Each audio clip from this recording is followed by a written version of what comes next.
இல்ல புறக்கணிக்கப்பட்டிருந்தா எப்படி அதிமுக ஆட்சி காலத்துல தானே உங்களுக்கு அரசு மருத்துவக் கல்வி மருத்துவமனை கொண்டு வந்தாங்க. நான் ஒத்துக்கிறேன். வேலூர் மாவட்டம் பெரிய மாவட்டம். வேலூர் மாவட்டம் தமிழ்நாட்டின் பெரிய மாவட்டம். ஒரு நிமிடம். 3 மாவட்டமா பிரிச்சாங்க. ராணிப்பேட்டை, ஒரு நிமிடம். இந்த மாவட்டமா பிரிச்சா நீங்க எல்லா மாவட்டமும் வளர ஆரம்பிக்கும். கரெக்ட். எதுவுமே செய்யலன்னு சொல்லுங்க. ஒரே ஒரு நிமிடம். நான் சொல்றேன், நான் உங்களை பாராட்டுறேன். மாண்புமிகு அதிமுக தொண்டர்களை பாராட்டிய திமுக எம்எல்ஏ மனநாயா நல்ல விஷயம்.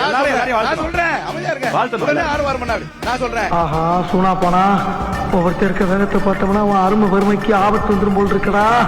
ரொம்ப கவனமா டீல் பண்ணி ஆட்டத்தை கலைச்சிடுறாக்கா. ரொம்ப ஆரோக்கியமா போயிட்டு இருக்கு. நீங்க தான் கொண்டு வந்தீங்க, நான் இல்லன்னு சொல்ல. இன்றைக்கு 300 கோடி ரூபாய் கட்டிடத்தை கொடுத்தவர் மாண்புமிகு தமிழ்நாடு முதலமைச்சர் அண்ணன் தலைவர் தளபதி.